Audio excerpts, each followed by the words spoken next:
네, 광고 말씀 먼저 드리겠습니다.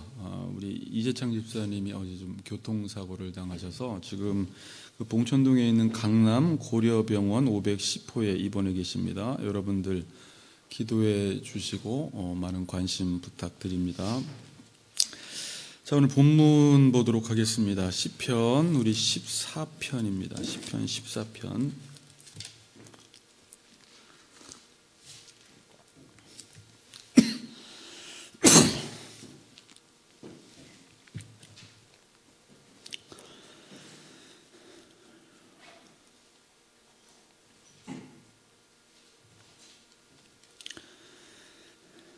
제가 봉독하겠습니다. 어리석은 자는 그의 마음에 이르기를 하나님이 없다 하는도다. 그들은 부패하고 그 행실이 가증하니 선을 행하는 자가 없도다. 여호와께서 하늘에서 인생을 굽어 살피사 지각이 있어 하나님을 찾는 자가 있는가 보려 하신즉 다 치우쳐 함께 더러운 자가 되고 선을 행하는 자가 없으니 하나도 없도다. 죄악을 행하는 자는 다 무죄하냐? 그들이 떡 먹듯이 내 백성을 먹으면서 여호와를 부르지 아니하는도다. 그러나 거기서 그들은 두려워하고 두려워하였으니 하나님이 의인의 세대에 계심이로다. 너희가 가난한 자의 계획을 부끄럽게 하나 오직 여호와는 그의 피난처가 되시도다. 이스라엘의 구원이 시온에서 나오기를 원하도다. 여호와께서 그의 백성을 포로된 곳에서 돌이키실 때에 야곱이 즐거워하고 이스라엘이 기뻐하리로다. 아멘. 같이 인사합시다. 하나님은 당신과 늘 함께 하십니다. 이렇게 인사합시다. 네.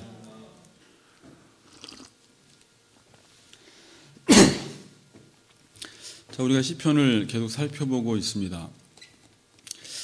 자, 제가 시편 1, 2편이 시편의 서론이라고 말씀을 드렸습니다.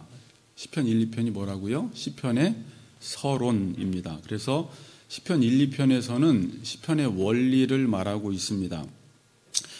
복 있는 사람은 여호와의 말씀을 묵상하는 자, 그러니까 여호와의 말씀을 따라 살아가는 자가 복이 있다라는 것입니다. 그리고 시편 2편에서도 하나님에 의해 기름 부음 받은 왕이 시온에서 통치하신다라는 내용을 우리가 살펴보았습니다. 그러니까 물론 여기서 기름 부은 왕은 예수님이지만 예수님이 교회의 머리가 되셔서 지금 우리가 그런 기름 부음 받은 왕의 노릇을 하고 있는 것이에요. 그래서 우리가 이 하나님의 말씀을 전해야 한다라고 시편 2편 7절은 말씀하고 있어요. 하나님의 말씀을 전하라. 기억나세요? 근데 이 말씀을 전한다라는 건 하나님의 통치자의 역할을 대신하는 건데, 대리 통치자 역할을 감당하는 건데, 그 하나님의 통치를 이 땅 가운데 실현시키기 위해서는 구하라 라는 말씀을 드렸죠. 구하라. 그러면 하나님께서 열방을 내게 유업으로 주리니 내 소유가 땅끝까지 이르리로다 라는 말씀을 우리가 예전에 살펴보았습니다.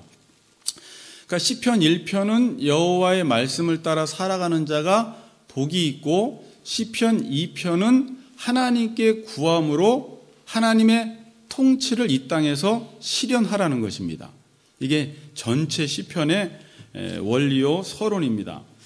자, 앞에 그 시편의 구조 하나를 잠깐 띄워주세요. 우리 성도님들도 이거 한번 보세요. 네, 이게 이제 시편 전체 구조인데, 제가 예전에 시편을 설교할 때 시편은 1권, 2권, 3권, 4권, 5권 성경에 다 나와 있어요.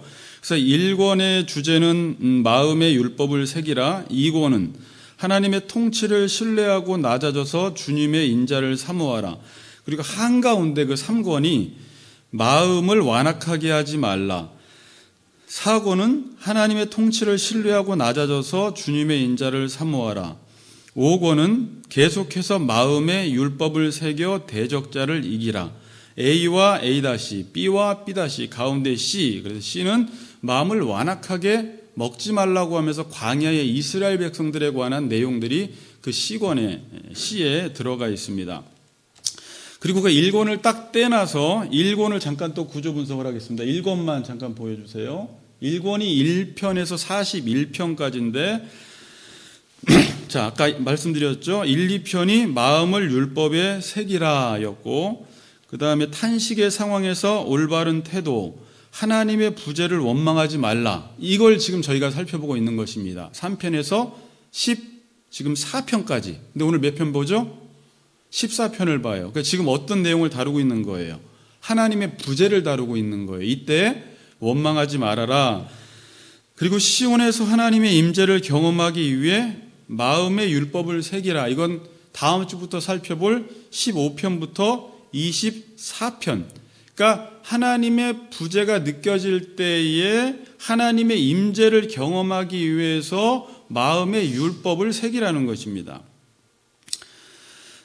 그리고 탄식의 상황에서 올바른 태도, 온유한 자가 되어 복을 받으라. 이게 25편에서 37편입니다. 그리고 결론은 38편에서 41편은 또 맨 마지막은 고난은 마음의 율법을 새기는 통로다. 그러니까 고난을 통해서 마음의 율법을 새길 수 있게 해준다라는 이 전체 내용이 지금 1편부터 41편까지 1권에 기록되어 있습니다. 자, 그래서 지금 1권 1편에서 41편까지 주제가 뭐라고요?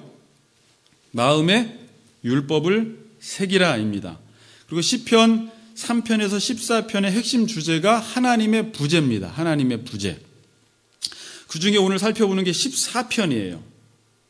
자, 제가 오늘 이제 하나님의 부재를 14편을 살펴보면서 전체 3편부터 14편까지 하나님의 부재라는 주제로 내용을 정리하도록 하겠습니다.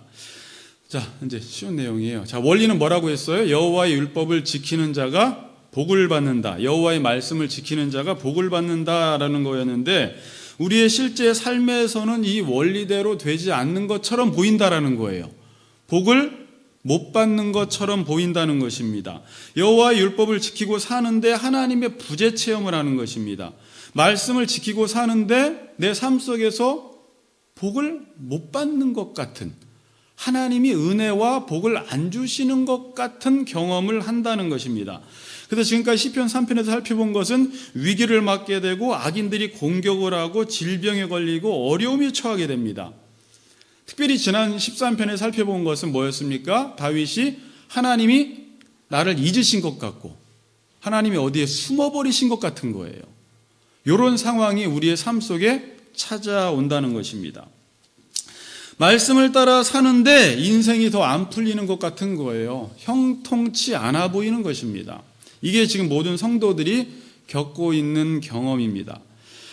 그래서 많은 사람들이 이 원리대로 되지 않으니까 말씀대로 살았는데도 하나님이 계신 것 같지 않고 여러 가지 고난을 받으니까 여기서 이 원리를 버려버리고 에라 모르겠다. 세상 쫓아서 세상의 원리대로 살자. 그렇게 사는 사람들이 생겨나기 시작합니다. 그런데 여기서 믿음의 사람들은 어떻게 해요? 계속해서 이 말씀의 원리를 붙들고 씨름을 합니다. 그 원리를 계속 곱씹고 묵상합니다. 그래서 시편 1편에서는 여호와의 말씀을 주야로 묵상하는 자가 복이 있다고 합니다. 왜 묵상을 할까요? 하나님은 반드시 이 원리대로 복을 주는 분이기 때문이라는 것을 알기 때문에 절대 이 원리와 공식을 믿음의 사람들은 바꾸지 않습니다.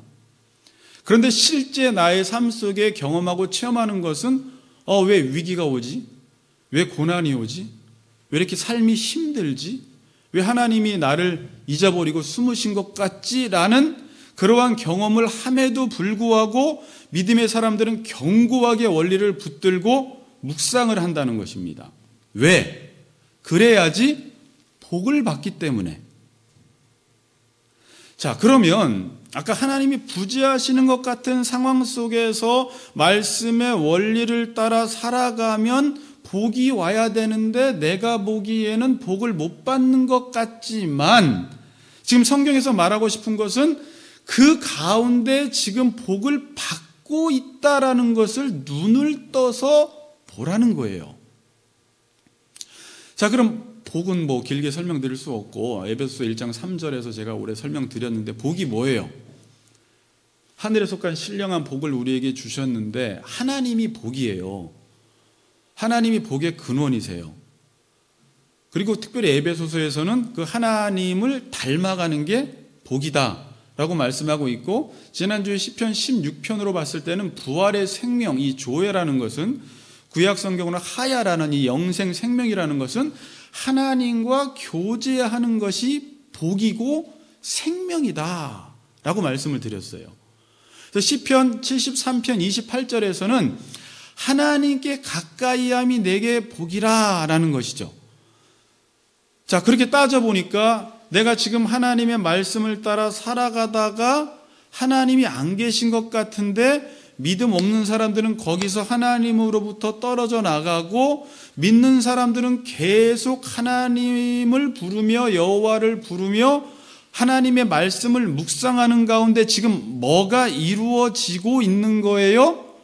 하나님께 가까이 나아가고 있고 하나님과 교제하고 있고, 이 가운데 하나님을 알아가고 있는 가운데 복을 받고 있는 것인데, 자기가 생각하는 복의 정의와 개념 때문에 복을 받고 있음에도 불구하고 자신이 지금 복을 받지 못하고 있고 하나님이 나를 외면하시고 버리신 것 같다라는 느낌을 갖는 것입니다.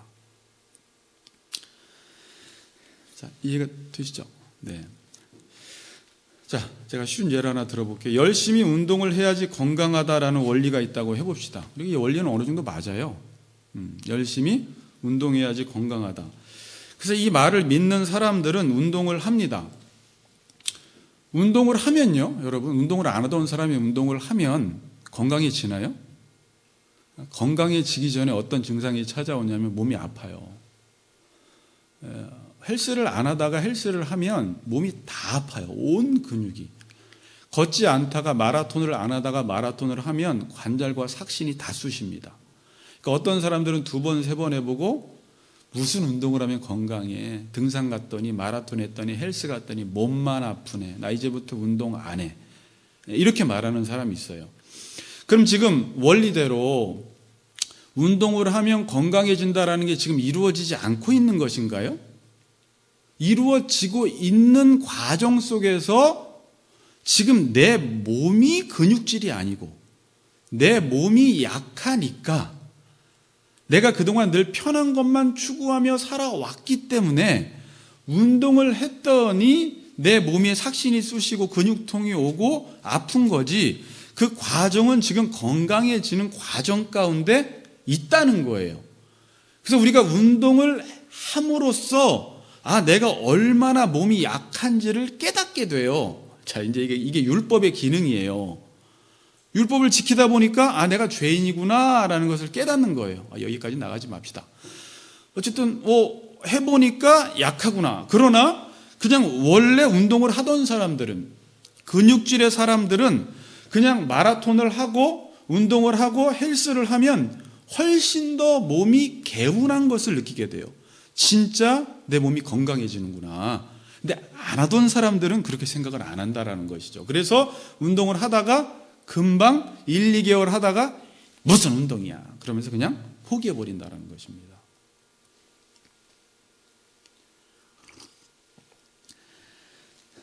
여호와의 말씀대로 사는 자가 복이 있다. 자, 잘 들으세요. 이 말씀을 따라 살다 보면, 제가 2가지를 이야기합니다. 이 말씀을 따라 살다 보면, 또는 이 말씀을 따라 살지 않기 때문에 하나님이 이 말씀을 따라 살게 하시면, 내가 말씀을 따라 살다 보면, 아니면 하나님이 말씀을 따라 살게 하시면, 그게 이제 하나님께서 이스라엘 백성들을 말씀을 따라 살게 하시려고 광야로 보내시는 거예요. 그렇죠? 그리고 거기서 양육과 훈련을 시켜요. 마치 아까 운동하듯이. 그런데 이스라엘 백성들이 하나님의 말씀을 따라 살게 하실 때 양육과 훈련을 받으니까 마치 애국과 비교하면서 지금 하나님이 안 계신 것 같은 거예요. 그래서 여기서 원망과 불평하는 사람들이 생겨났잖아요. 그렇죠? 자, 그러니까 말씀을 따라 살다 보면 하나님의 부재 체험을 하는 것입니다. 하나님이 안 계신 것 같은 거예요. 이 말은 자신이 힘드니까 하나님이 부재하시다고 느끼는 것입니다. 내가 힘들기 때문에. 자, 아빠가 아들을 건강하게 하기 위해서 산을 뛰어오르게 합니다. 올라갔다 내려갔다 올라갔다 내려갔다 계속 시켜요. 아빠는 아들을 건강하게 만들기 위해서 조금 무리하지만 아들에게 좀 과한 운동을 시키는 것입니다. 이때 아들은 이전의 아빠가 아닌 것 같은 거예요. 그러니까 아빠에 대한 자기 나름대로의 개념이 있어요. 아빠는 이래야 돼. 아빠는 항상 나를 이렇게 친절한 사랑만 베풀어 주시다가 어느 날 내가 몸이 약해서 산에서 좀 과한 운동을 시키면 거기서 왜 아빠가 저럴까? 아빠 아닌 것 같은데? 아빠! 도대체 나한테 왜 이러는 거야? 이런 말을 할 수가 있다라는 거예요. 아빠가 계신데 아빠가 이전처럼 나한테 대하지 않기 때문에 지금 자기에게 혹독한 훈련을 시키는 그것이 아빠가 지금 나한테 사랑 안 하시나 보다, 안 계신가 보다, 나를 이렇게 힘들게 하는 것 보니까 아빠 아닌 것 같은 생각을 아들이 할 수 있다는 것입니다.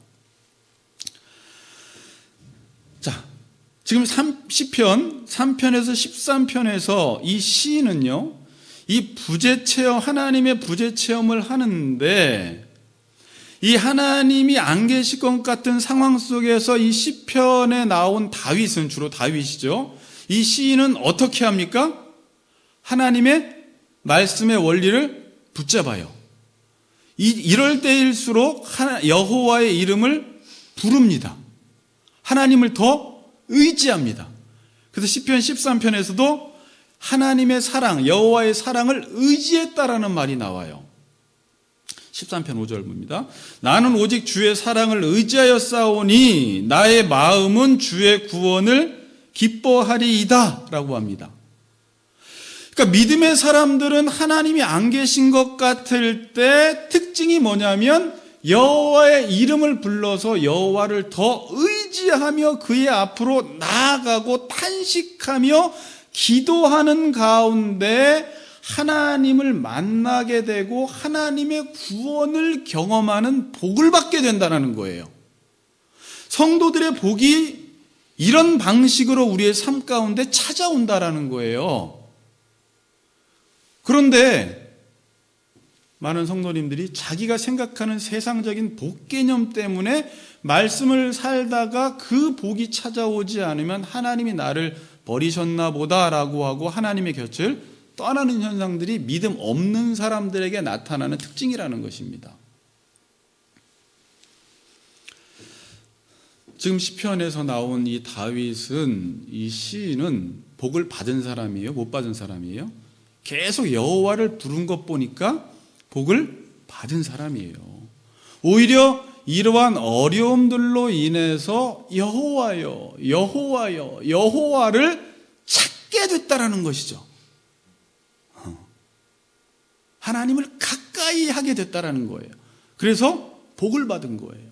자, 제가 이걸 묵상하다가 시편 2편에서 아까 우리가 말씀드린, 우리가 하나님의 통치자로서 그 통치권을 대행을 할 때 반드시 구하라라는 말이 있었어요. 구하라. 내가 열방을 내 유업으로 주리니 내 소유가 땅끝까지 이르리로다. 그러니까 이 땅에 하나님의 나라가 임하기 위해서 우리가 하나님의 말씀을 따라 이 땅을 통치하다가 많은 대적들이 공격을 하고 어려움들이 당할 때 우리가 반드시 해야 할 일이 뭐냐면 구하라는 거예요. 거기서 구하라는 게 뭐였어요? 아이테오처럼 하나님 언약 이루어 주세요. 그리고 지금까지 우리가 들었던 말씀이 여호와의 뜻이 뭐였어요? 언약을 맺으시고 언약을 지키시는 그 하나님을 더 강하게 붙들고 기도함으로 이 모든 상황들을 이겨나가라는 것입니다. 이런 방식으로 지금 하나님의 복이 임하고 하나님의 나라가 확장되어 가는 것입니다. 어떠세요, 여러분들은? 고난과 어려움을 당하면 하나님으로부터 멀어집니까? 하나님께 더 가까이 나아갑니까? 지금 여러분들이 하나님을 가까이 하고 있다면 복을 받은 것입니다. 인생이 잘 돼서 하나님께 가까이 나가는 사람이 있고, 인생이 힘들어서 하나님을 가까이 나가는 사람이 있고, 어떤 사람은 요즘 너무 시간이 많아서 때로는 하나님이 돈을 안 벌리게 해서 어떻게 말씀을 볼 수밖에 없는 상황으로 몰아가실 때 가끔 우리의 재정적으로는 많은 손해가 있을 수 있지만 그 기간에 하나님이 복을 주시는 기간으로 하나님이 우리에게 기회를 주실 수 있다는 거예요. 자, 그래서 시편 3편에서 14편이 뭐라고 했어요? 주제가 하나님의 부재인데, 이 3편에서 14편 서두와 말미에 하나님이 없다고 하는 대적자들이 나옵니다. 자, 3편 2편, 그러니까 3편 2절을 봅시다. 3편 2절 한번 읽어봅시다. 앞에 있죠? 앞에 시작.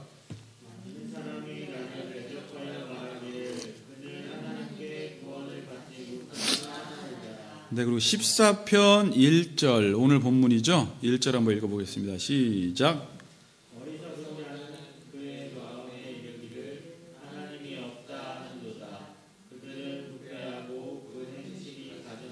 선을 행하는 자가 없도다. 그러니까 하나님의 부재가 주제인데 시편 3편과 맨 마지막 시편 14편 1절의 샌드위치 구조라고 해요. 인클루지오 구조라고 하는데, 여기는 하나님께 구원을 받지 못한다. 마지막은 그의 마음에 이르기를 하나님이 없다 한다라고 주제를 이야기한 다음에 가운데 이 주제에 대한 정말 샌드위치라는 것은 가운데 정말 맛있는 게 있잖아요. 그 가운데가 뭐냐면 시편 8편이에요. 시편 8편을 잠깐 넘겨보세요.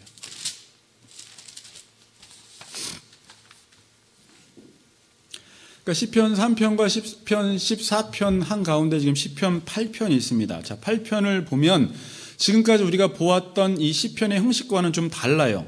탄식이나 하나님의 부재 체험이 나오지 않습니다. 처음부터 어떻게 나와요? 여호와 우리 주여, 주의 이름이 온 땅에 어찌 그리 아름다운지요, 주의 영광이 하늘을 덮었나이다. 그러면서 8편 1절에서 4절까지 보니까 하나님이 창조하신 모든 피조물들이 그 안에 주의 영광과 주의 이름이 나타나서 어찌 그리 아름다운지요, 이 하나님의 피조 세계를 찬양하고 있습니다. 전혀 지금까지의 시편의 양식과 좀 달라요.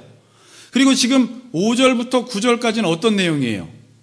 유명한 구절이죠. 사람이 무엇이건데 주께서 이렇게 사람들을 생각하시고 이 인간을 하나님의 형상대로 지으시고 하나님의 통치자로 세우셔서 하나님이 만든 모든 피조 세계를 다스리게 하셨다라는 내용이 나와요. 그러니까 시편 8편은 뭐예요? 하나님이 이 세상을 창조하셨다. 그래서 1절 한번 읽어보세요. 우리 전사님 1절.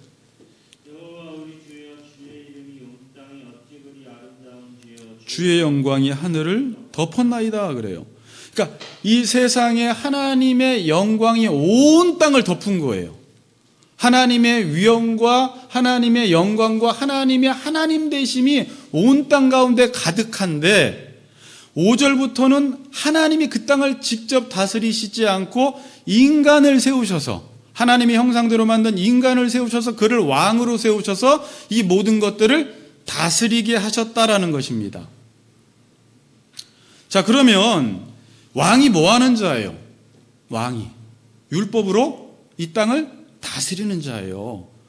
그래서 구약 성경은 다윗 왕, 우리가 지금 왕인데 이 왕이 해야 할 일은 공의와 정의로 이 땅을 다스려야 돼요. 하나님의 언약을 받아서 그 언약의 말씀대로 이 땅을 공의와 정의로 다스려야 하는데, 문제는 지금 아까 맨 앞과 뒤에 하나님을 대적하는 자들이 나와서 공격을 한다라는 거예요, 우리를. 그럴 때 절대 낙심하거나 좌절하지 말고 어떻게 하라고요? 여호와의 이름을 부름으로 그의 언약을 의지해서 계속해서 이 땅에 율법을 실현하고 공의와 정의를 세워 나가면 하나님의 나라가 반드시 오고 승리한다라는 사실을 보여주고 있는 것입니다. 자, 여호와의 율법을 지키는 자가 복이 있는데 이 복이 어떻게 찾아온다고요? 하나님이 부재하시는 것 같은 상황 속에서 기도하면서 여호와께 기도하고 여호와께 탄식하고 여호와를 찾으면서 특별히 하나님의 언약과 하나님의 헤세드의 사랑을 의지하면서 우리가 구원을 받게 되고 복을 받게 된다는 것입니다.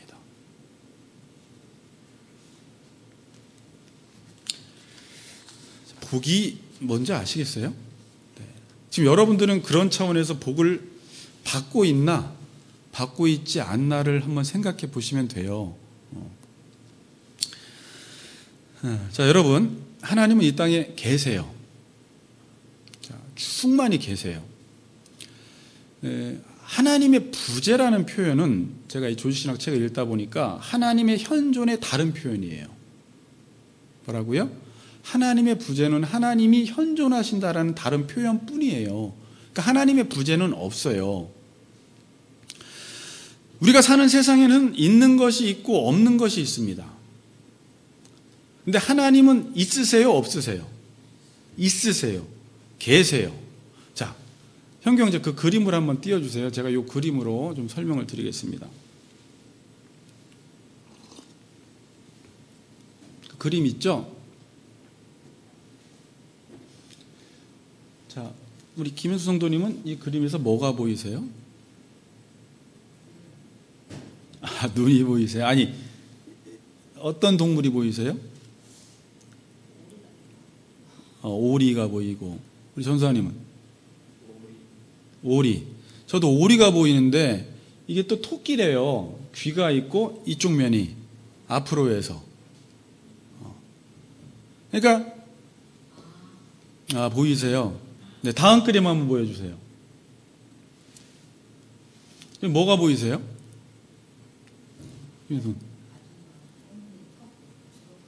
주걱턱 할머니가 보이세요? 저는 그게 안 보였어요. 저는 그냥 여자가 저쪽 옆모습, 저쪽 쳐다보고 있는 옆모습만 보였어요. 그리고 또 하나는 주걱턱 할머니가 보이죠. 그러니까 두 가지 그림이 이 안에 있어요. 이쁜 여인의 그림과 주걱턱 마귀 할멈 같은 그림이 있잖아요. 자, 제가 이 그림을 왜 보여드리냐면 지금 안 보인다고 하시죠. 자, 이 세상에 있는데 잘 들으세요. 없어 보일 때는 숨어서 없어 보이는 경우가 있습니다. 그럴 때는 안 보여요. 숨어 있은 경우에는. 그렇죠. 그러니까 이렇게 위장해 있을 때도 안 보여요. 자, 그런데 또 하나는 분명히 있는데 내가 그 사물에 대한 지식이 없을 때 안 보일 수가 있습니다. 맨 마지막은 같은 말인데 내 관점 때문에 안 보일 수 있어요. 자, 지금 우리 김현수 성도님이 그 여인의 모습이 안 보일 수 있어요. 그러니까 있는데 안 보이는 거예요. 잠깐 이리로 갈게요.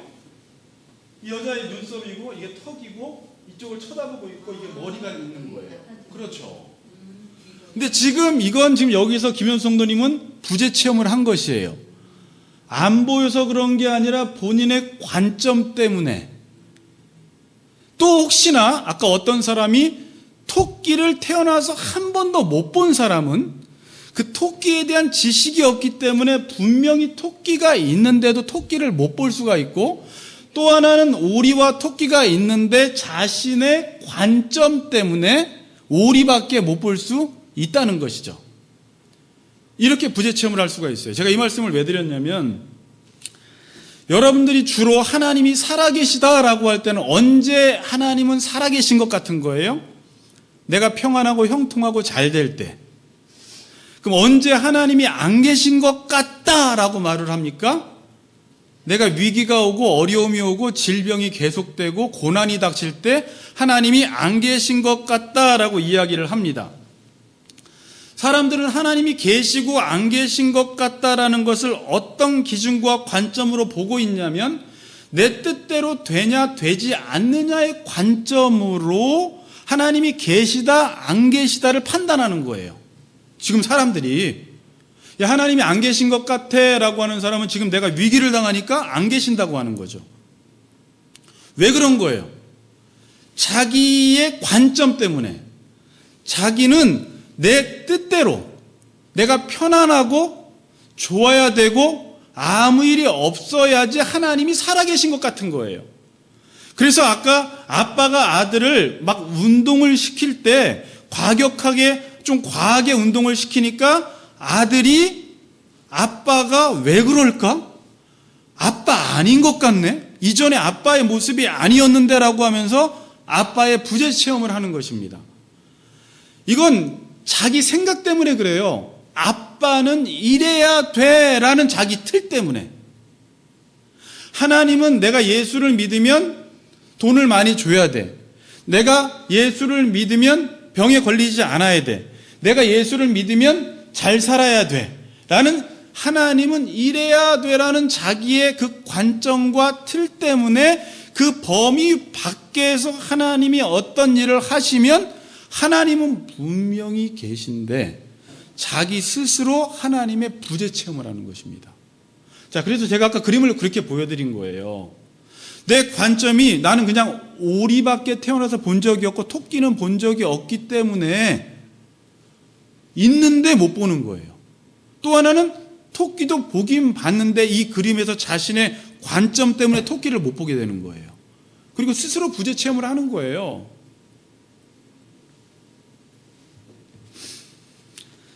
그래서 칼빈은 하나님의 부재 체험을 한다는 것은 인간의 한계와 죄성 때문에 그렇다 그래요. 자기가 못 보는 것입니다. 자신이 잘못 봐서 그런 것입니다.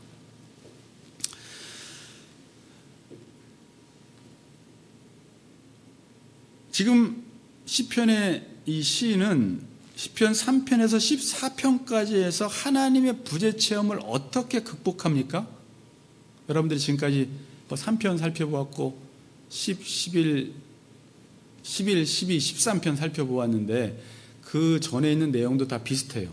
어떻게 극복을 했어요? 관점을 바꾼 거예요. 그러니까 잘 들으세요. 관점을 바꿨다는 게 뭐예요, 그러면? 이건 관점을 아까 그렇게 바꾸면 되는데 내가 하나님께 받고 싶은 게 무엇이냐가 아니라 잘 들으세요. 하나님이 나에게 주려고 하시는 것이 무엇이냐에 초점을 두고 봐야 한다는 거예요. 그러니까 여호와의 이름을 부른다라는 것은 물론 나는 내 삶이 좀 평안했으면 좋겠고 아무 일이 없으면 좋겠고 고난도 없으면 좋겠고 위기도 없으면 좋겠는 게 내 마음이지만 여호와라는 이름 자체에 담긴 의미는 지금도 하나님께서 언약의 근거에서 우리에게 지금도 어떤 일을 행하고 계신다라는 거잖아요. 그럼 우리가 하나님을 볼 때는 하나님이 지금 나를 위해서 어떤 일을 행하시는지를 먼저 알아야지 그 기준으로 내 삶을 보았을 때 하나님의 부재를 극복해낼 수 있는 거예요. 자, 이 말이에요. 자기 아들이 아까 아들이 나는 운동하기 싫어. 난 힘든 게 싫어. 라는 생각만 가지고 있으면 아빠 아닌 것 같은 거예요. 그러면 그때는 아빠가 왜 나에게 운동을 시키실까? 운동을 시키시는 목적은 뭘까? 아, 건강하게 만들기 위해서구나 라고 관점을 바꾸면 지금의 삶의 자세와 태도가 달라진다라는 거죠. 그래서 여러분, 제가 이런 말씀드렸어요. 하나님을 모르는 사람은 하나님의 부재를 극복을 못한다라니까요. 그래서 여러분, 우리가 소일이문답에서 배웠지만 제일 먼저 제가 여러분들에게 가르친 내용들은 하나님이 이 세상을 창조하시고 예정하시고 창조하시고 섭리하셔서 우리에게 어떠한 일을 행하기를 원하신다라는 거죠. 그 언약을 붙들고 그 언약을 이루며 살아가야 되는데 하나님이 누구인지 모르고 하나님이 어떤 일을 행하시는지를 모르고 하나님의 뜻을 모르는 사람들은 자기 방식대로 살다가 자기의 뜻이 이루어지지 않으면 하나님은 없네, 하나님은 나를 사랑하지 않네라고 하면서 믿음의 길에서 이탈한다는 것입니다. 하나님의 부재 체험을 어떻게 극복하라고요?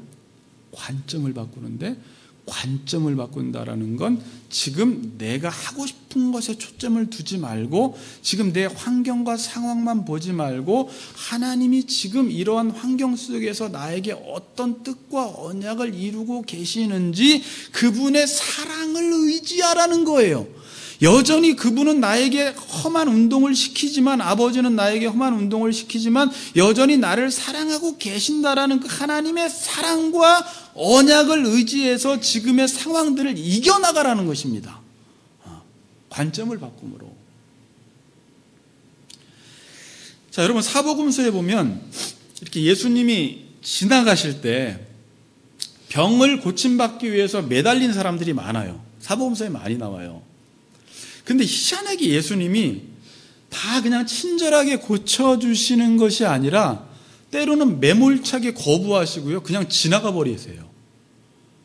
그때 어떤 사람들은 에라 모르겠다 하고 그냥 가버리는 사람이 있는가 하면, 어떤 사람은 소경 바디메오는 다윗의 자손 예수여 나를 불쌍히 여겨달라고, 제자들이 만류하는데도 예수님께 나오지 못하게 밀어붙이는데도 거기서 더 강하게 다윗의 자손 예수여 나를 불쌍히 여겨달라고 합니다. 어떤 사람은 예수님이 때로는 거부하고 때로는 매몰차게 거부하고 때로는 그냥 냉정하게 지나가실 때 어떤 사람은 붙들고 어떤 사람은 떨어져 나갑니까? 사복음서에서 예수님이 누구인지 아는 사람은 끝까지 예수를 붙들어요.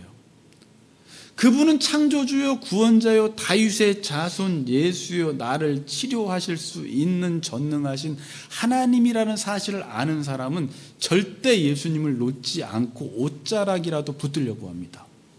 그게 믿음이라고 하죠. 그런데 예수님에 대한 지식이 없는 사람들은 예수님이 냉정하게 대할 때 이게 뭐야? 예수님 맞아? 내가 그냥 예수님 붙들지 않고 도망가는 거, 떠나버리는 거예요. 자, 여러분, 제일 예수님에게 냉대받은 사람이 누구예요? 이 사복음서에 읽다 보면 수로보니게 여인이에요. 마가복음 7장에 보면 이방 여인, 수로보니게 여인, 이방 여인이에요. 이방 여인이 자신의 딸이 귀신 들렸습니다. 그리고 고쳐달라고 합니다. 예수님이 뭐라고 해요? 나는 이스라엘의 잃어버린 양 외에는 보냄을 받지 않았다 그래요. 마가복음에서는 자녀의 떡을 취해서 개들에게 던짐이 마땅치 않다 그래 버려요. 개 취급하는 거예요. 그리고 자기는 이스라엘을 위해서 보냄받았다라는 것입니다. 그럼 자존심이 상해서 그냥 갈 수 있는데 개들도 자신의 상에서 떨어진 부스러기를 먹는다고 하면서 자기한테 부스러기라도 달라고 하는 거예요. 그러니까 예수님 뭐라고 해요? 딸아, 내 믿음대로 되라. 될지어다 그래요. 그리고 그 병이 고침받아요. 그럼 이 수르보니게 여인, 자, 근데 여기서 재밌는 게 이걸 찾아봅시다. 자, 마가복음 7장 한번 보세요. 마가복음 7장. 이게 이제 하나님의 부재 내용과 비슷한 내용이에요.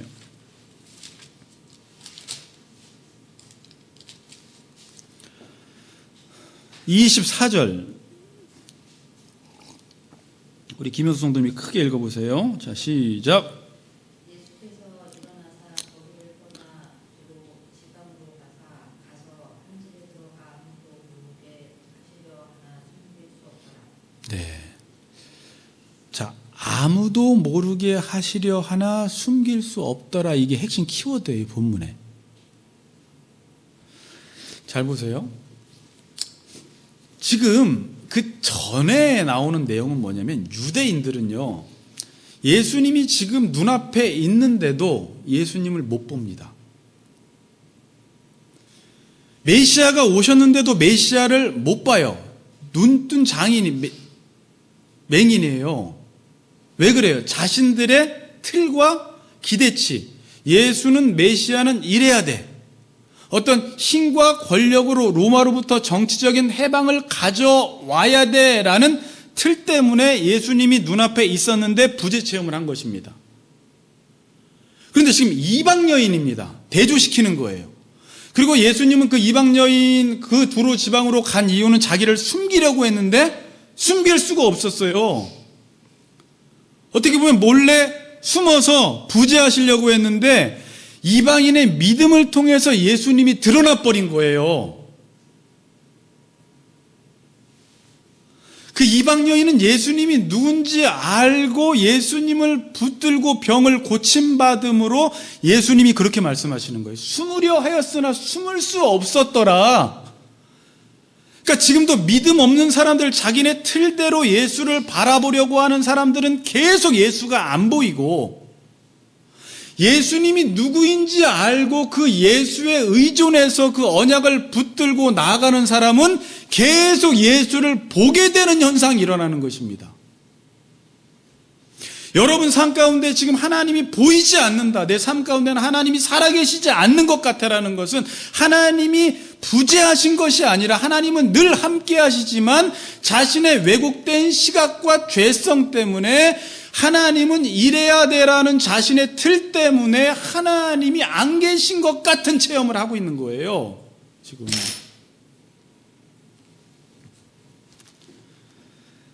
그래서 오늘 시편 14편 1절을 봅시다. 자, 1절 한번 같이 읽어보겠습니다. 1절 시작. 어리석은 자는 그의 마음에 이르기를 하나님이 없다 하는도다. 그들은 부패하고 그 행실이 가증하니 선을 행하는 자가 없도다. 자, 그래요. 자, 이제 지금까지 쭉 들었습니다. 그럼 여기서 어리석은 사람은 어떤 사람 같아요? 그냥 우리가 지금까지 시편 3편부터 13편까지 살펴보지 않았으면 어리석은 사람 이 14편만 보면 지능지수가 낮고 IQ가 낮고 바보겠구나, 이 어리석은 사람이라고 생각할 수 있는데, 여기서는 그렇게 지능지수가 낮은 바보 같은 사람을 말하는 게 아니에요. 어리석은 사람이 어떤 사람이에요? 자신의 생각과 자신의 기준으로 모든 것들을 판단하는 사람. 하나님이 내 인생의 중심에 없고 내가 내 인생의 중심에 서서 자기의 관점을 가지고 모든 것들을 바라보는 사람은 어리석은 사람이라는 거예요. 하나님을 볼 수가 없어요. 그러니까 어리석은 사람은 그 마음에 이르기를 하나님이 없다 하는도다 라고 말씀하는 거예요. 왜 없다고요? 자기 기준과 자기 생각과 자기 관점으로 바라보기 때문에. 자, 여러분, 그래서 똑똑한 건 좋아요.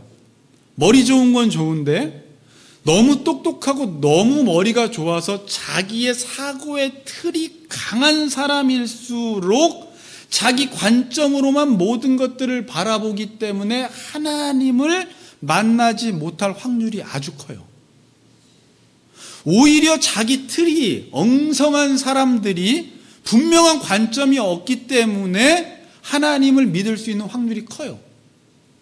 물론 똑똑하다고 하나님을 못 건 아닌데 그 자기 생각과 자기 가치와 자기 세계관 때문에 하나님을 못 믿는다는 것이죠.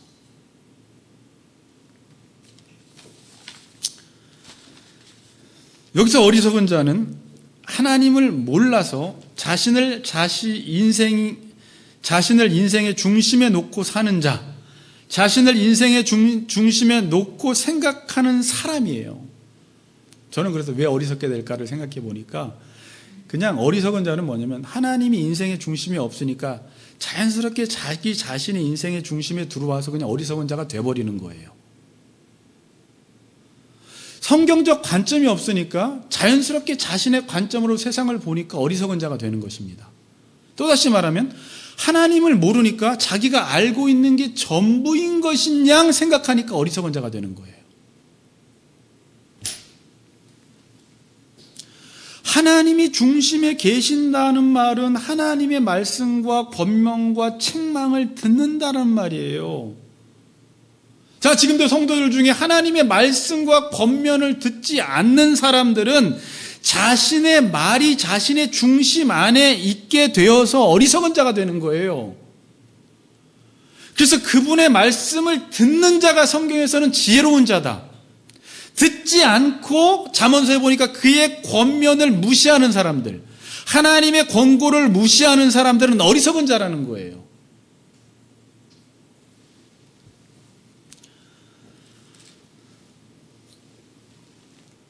하나님을 모르는 자는 자신이 인생의 중심에 앉게 되면서 자신은 스스로 똑똑하다고 하지만 어리석은 자가 되는 것입니다. 그래서 하나님을 모르는 사람과 대화를 하면 아무리 똑똑하고 말을 잘하고 철학자라고 해도 그 생각이 빗나갔어요. 대화가 안 됩니다. 자신의 관점과 자신의 틀 안에서 모든 것을 생각하기 때문에 하나님에 관해서는 절대 그 사람들과 이야기를 나눌 수가 없습니다.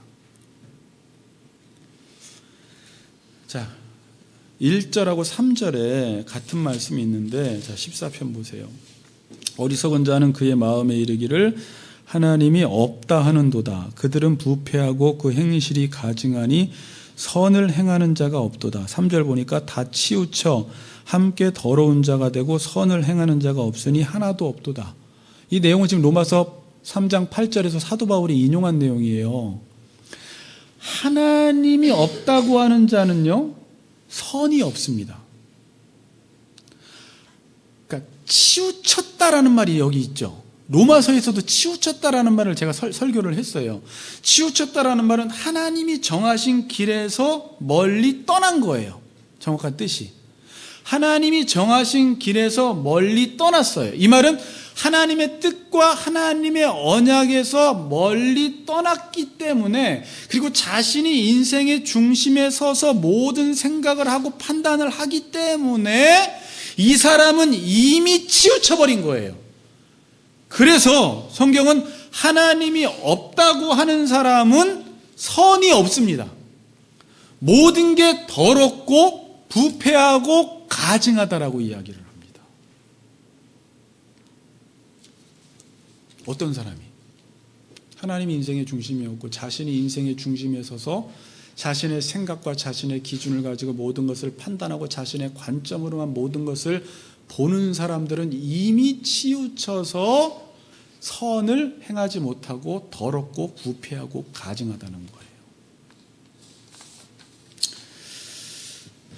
자, 여러분, 대화를 하다가 제일 답답한 적이 언제냐면, 자, 클래식 이야기를 한다고 해봅시다. 자, 제가 쉬운 예를 하나 들게요. 클래식 이야기를 할 때는 클래식이 선이에요. 그렇죠? 이게 선인데, 클래식을 모른다거나 아니면 자기 스스로는 클래식 이야기를 하는데 스스로는 발라드를 클래식이라고 생각하는 사람들이 있겠죠. 그 사람들은 대화를 하면 우리 아내는 클래식을 알고 나는 클래식을 모르고 나는 발라드를 클래식으로 알고 있는 사람인데 대화를 하면 대화 자체가 안 되는 거예요. 이미 선에서 멀어져 있고 이걸 그냥 이 자체를 부패했다, 가증하다, 더럽다라고 말을 하는 거예요. 성경에서는요, 빛이 있고 어둠이 있습니다. 자, 그럼 여러분, 우리가 흔히 이야기할 때 빛의 반대말이 어둠인 것 같은데 엄밀히 따져서 빛의 반대는 어둠이 아니에요. 성경은 빛이라는 실체가 있고 어둠이라는 실체가 있는 게 아니라 빛이 부재됐을 때 나타나는 게 어둠인 거예요, 그냥. 이해하셨어요? 그러니까 빛이라는 실체도 있고 어둠이라는 실체가 있는 게 아니라 빛이 없어지니까 그냥 어둠은 빛의 부재 현상으로 따라오는 거예요.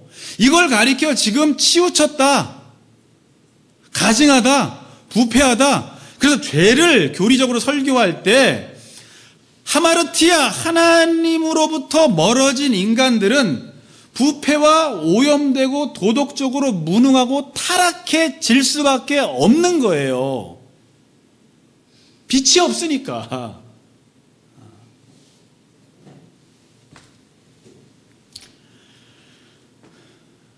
그래서 믿지 않는 자와 신앙적인 이야기를 나눌 때, 하나님에 관한 이야기를 나눌 때 이야기가 안 될 수밖에 없고, 그들과 하나님에 관한 이야기를 나누려면 그 사람이 먼저 하나님이 누구인지를 배워야지 대화가 되지, 계속 평행선을 긋고 있고 대척점에서 이야기를 하는 것입니다. 이야기가 될 리가 없어요.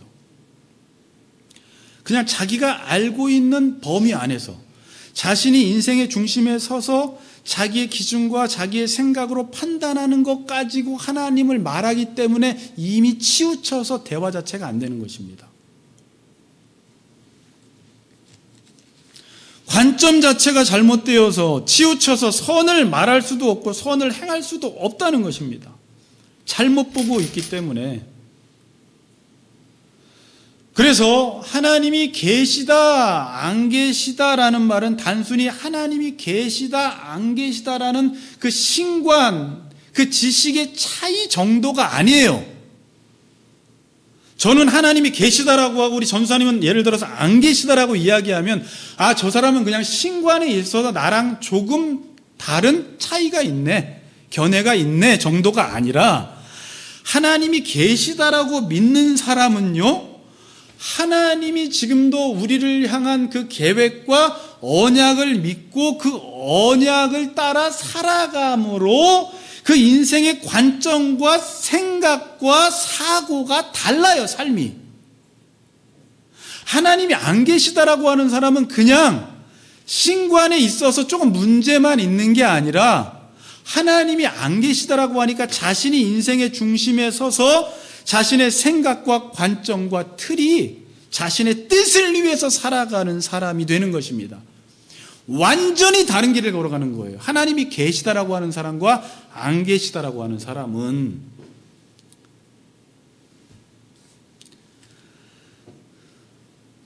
여기서 부패하다라는 말은 그냥 설명드릴게요. 하나님이 선하게 여길 만한 그 어떠한 요소도 없는 심령의 상태. 가증하다라는 말은 하나님이 싫어하는 도덕적, 육체적, 영적 더러움을 망라한 표현, 각종 혐오스러운 죄를 지으면서 조금도 두려워하지 않는 거예요. 이게 가증한 것입니다. 여러분, 그래서 이 어리석다의 반대말은요, 지혜롭다가 맞는데, 이 지혜문학 자문서에서는 어리석다의 반대말이 지혜롭다가 맞는데 지혜롭다를 좀 다른 표현으로 합니다. 헤세드라는 단어를 써요. 그러니까 지혜롭다라는 말은 다른 말로 헤세드예요. 헤세드가 뭐예요? 하나님의 사랑과 인애를 베풀며 살아가는 거예요. 어리석은 자는 자기가 인생의 중심에 있기 때문에 자신의 뜻을 이루기 위해서 다른 사람의 삶을 착취하고 억압하는 삶을 살아가는데, 지금 지혜로운 사람은 하나님의 언약을 붙들고, 그 언약이라는 말은 다른 말로 하나님의 사랑을 의지해서 살아가기 때문에 헤세드의 삶을 살아가서 주변의 이웃들에게 사랑과 인애를 베푸는 삶을 살아가요. 삶이 전혀 다릅니다. 그래서 하나님이 없다고 하는 이 어리석은 사람들은 부패하고 가증하고 더러워서 오늘 본문 4절에 나온 대로 내 백성을, 그들이 떡 먹듯이 내 백성을 먹는다라는 말을 하죠. 이게 그 뜻이에요. 떡 먹듯이 내 백성을 먹는다. 그게 아까 그 사람을 착취하고 억압하는 삶을 살아가요. 어리석은 사람들. 착취는 뭐예요? 경제적인 폭력을 하는 거예요. 억압은 정치적인 폭력을 행사하는 거예요. 지금 이 말에 대해서는 주석을 보니까 여러 가지 의미가 있어요. 떡 먹듯이 내 백성을 먹는다, 이 말은 착취하고 억압한다라는 말이고, 지금 하나님의 백성들을 의존해서 어리석은 사람들도 살아가요. 기생해서 살아가면서 그들이 믿는 하나님은 부르지 않는다라는 말을 4절에서 하고 있는 것입니다. 이건 하나 따지고 넘어갑시다. 하나님이 없다고 하는 사람, 이거 이론적 무신론자라고 하는데, 아까 말씀드렸듯이 그냥 신관에 있어서만 하나님만 없는 것이 아니라, 이 하나님이 없다고 하는 이 무신론자는 그의 모든 삶이 부패하고 가증하고 더러운 게 맞습니다. 근데 이론적 무신론자만 있는 게 아니라, 여러분, 이런 사람이 있어요. 이게 더 무서워요. 하나님을 믿는다고 하는데 하나님의 역사를 믿지 않는 거예요. 이걸 실천적 무신론자라고 해요. 그러니까 이건 원래 말이 안 되는 말을 제가 한 겁니다. 하나님을 믿는다라는 말은 그분의 언약과 그분의 뜻을 믿는 게 하나님을 믿는 건데, 지금 현대 그리스도인들은 하나님을 믿는다고 하면서 하나님의 역사하시는 것은 믿지 않아요. 이걸 가리켜 실천형 무신론자라고 해서 만약에 이런 기독교인들이 많아지면요, 자기 스스로는 교회를 다니면서 하나님을 믿는다고 하는데 하나님의 역사를 믿지 않는다라는 것은 하나님의 언약을 믿지 않고 하나님을 모르는 그리스도인들이 하나님을 믿는다고 하면서 여전히 자신의 뜻을 따라 살아가므로 신앙과 삶이 일치하지 않는 실천적 무신론자가 계속 발생하기 시작하는 거예요. 실천적 무신론자가 계속 발생한다라는 것 보니까 이들은 하나님을 믿는다고 하면서 뭘 모르냐면 하나님을 모르고 하나님이 이 땅 가운데 어떤 계획과 뜻과 언약을 가지고 지금 역사한다라는 그 사실을 모르기 때문에, 믿음이 없기 때문에 믿는다고 하면서도 여전히 자신의 욕망과 자신의 뜻을 따라 살아감으로 이렇게 실천적 무신론자가 계속 생겨나는 것입니다.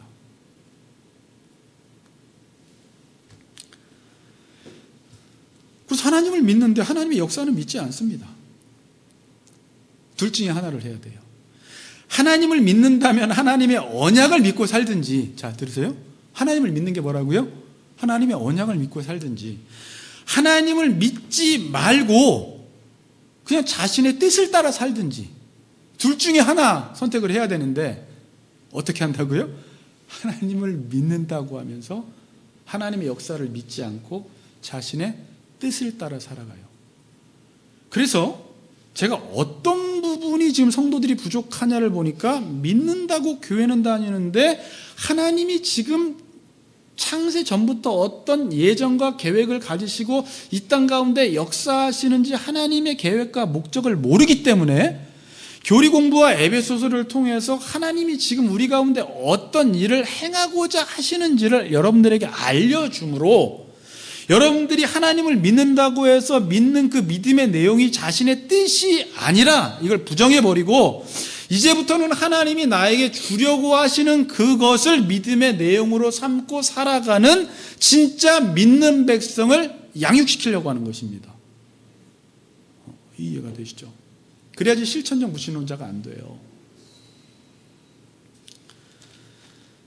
실천적 무신론자들은요, 하나님을 믿는다고 하면서 자신의 뜻을 따라 살기 때문에 즉시 어려움과 고난을 당하면 하나님 없다고 해버리는 거예요. 알고 봤더니 그 사람은 하나님을 몰라. 교회 다니면서도 하나님의 언약, 하나님 나라, 하나님 이 땅 가운데 어떤 계획을 가지고 계시는지를 배우질 않았어요. 그러니까 자기 원대로 되지 않으면 하나님 없는 것 같아, 하나님 나 사랑하지 않는 것 같아, 이런 말들을 그냥 쉽게 내뱉는 거예요. 2절을 보세요. 2절 같이 읽어보겠습니다. 시작. 여호와께서 하늘에서 인생을 굽어 살피사 있는가 보려 하신즉, 여호와께서 하늘에서 인생을 지금 또 굽어 살피사 지각이 있어 하나님을 찾는 자가 있는가 보려 하신즉. 그래서 지각은 감각인데 이게 에베소서에도 나온 표현이에요. 번역된 이 단어, 이 사칼이라는 단어는 올바르게 생각하고 지혜롭게 판단하는 것이에요. 올바르게 생각하고 지혜롭게 판단해서 하나님을 찾는 자가 있는가 보려 하신다라는 것입니다.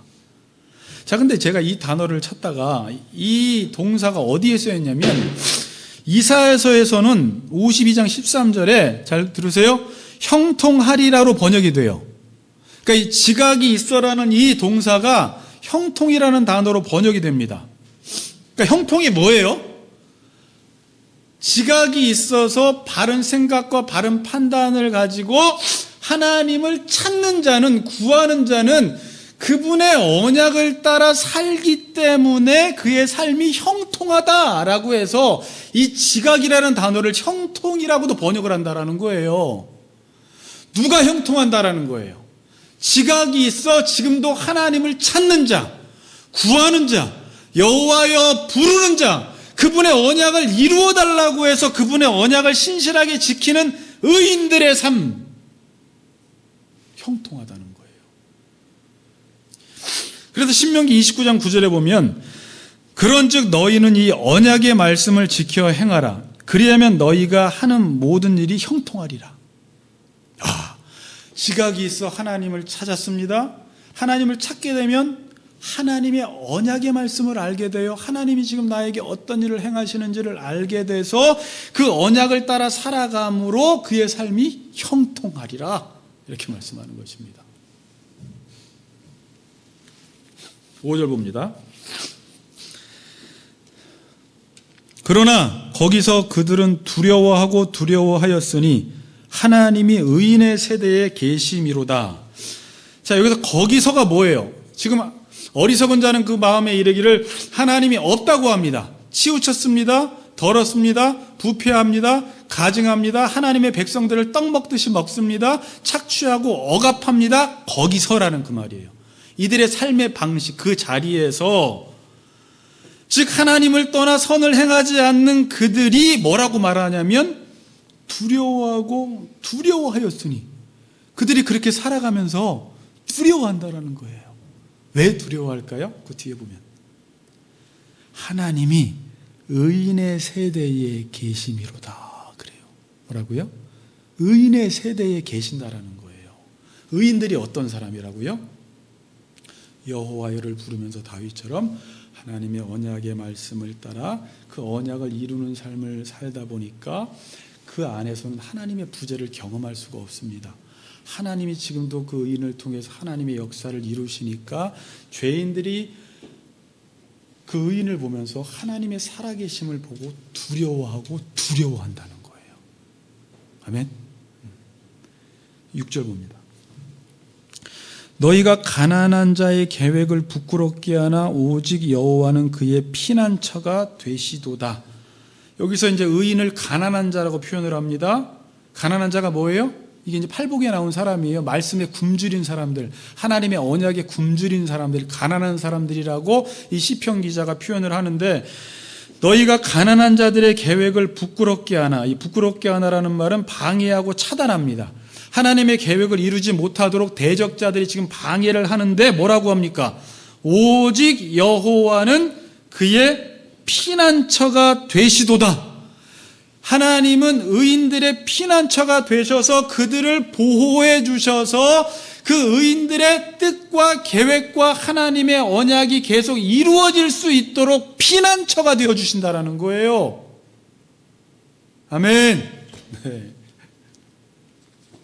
결론을 맺겠습니다. 지금도 어리석은 사람들은 하나님이 없다고 합니다. 없다고 해요. 근데 여러분 잘 들으세요. 하나님이 없다고 한다고 해서 안 계신 게 아니에요. 하나님은 여전히 계세요. 그분은 지금도 의인들을 통해서 자신의 뜻을 신실하게 이루고 계십니다. 다윗 같은 의인을 통해서, 노아 같은 의인을 통해서, 아브라함 같은 의인을 통해서, 여러분 같은 의인들을 통해서 여러분이 의인이 되기 위해서는 계속 하나님 여호와를 부르며 그분의 언약을 달라고 구하고 그분의 언약대로 살아가는 그들을 통해서 하나님은 지금도 역사 속에 신실하게 일하고 계세요. 하나님 부재하지 않습니다. 하나님은 의인의 세대에 계십니다. 근데 지금 인간들이 하는 일은 뭔 줄 아세요? 여러분, 햇빛은요, 없다고 말할 수가 없이 온 땅 가운데 빛을 비추고 있어요. 부정할 수가 없는 거예요, 햇빛은. 하나님은 빛이세요. 그래서 칼빈은 온 땅 가운데 하나님의 영광이 충만해요. 아까 시편 8편 1절도 여호와여 주의 이름이 온 땅 가운데 어찌 그리 아름다운지요. 하나님의 영광과 위엄이 온 땅 가운데 가득 찼어요. 그런데 인간들이 하는 일은 뭐냐면 손바닥으로 그 햇빛을 가려보려고 하는 것입니다. 하나님이 없음을 계속 증명해 보이려고 해요. 그런 진화론 같은 이론들을 만들어내요. 하나님이 없다라는 이유를 찾아서 학문적으로 계속 증명하려고 해요. 그렇게 한다고 해서 하나님은 안 계신 게 아니에요, 여러분. 하나님은 계세요. 여러분, 그래서 햇빛을 손바닥으로 가리면서 햇빛을 없다고 하는 어리석은 사람보다 이게 얼마나 무모하고 얼마나 바보 같은 짓인지를 깨닫고 그냥 햇빛을 인정하고 그분 앞에서 사는 게 행복자예요.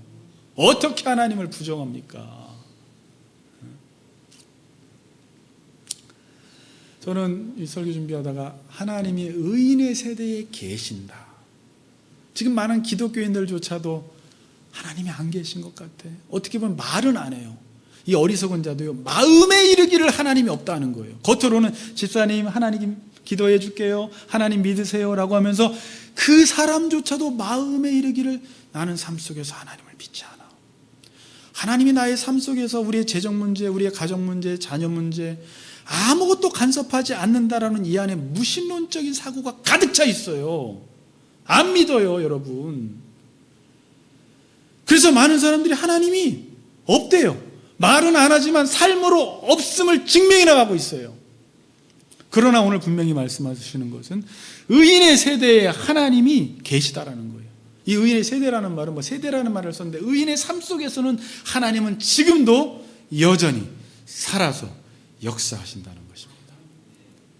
여러분들이 계속 힘들고 어려울 때마다 그리스도인들이 해야 할 일은 시편 2편에 나온 대로 구하라! 내가 내 열방을 내 유업으로 주리니 내 소유가 땅끝까지 이르겠다고 하나님이 약속하셨는데 힘들고 어려울 때마다 하나님께 가까이 나가서 여호와여를 부르고 하나님의 사랑을 의지함으로 날마다 하나님의 현존, 하나님의 살아계심을 경험하는 우리 같이 걷는 교회 성도님들 되시기를 주의 이름으로 축복합니다. 아멘.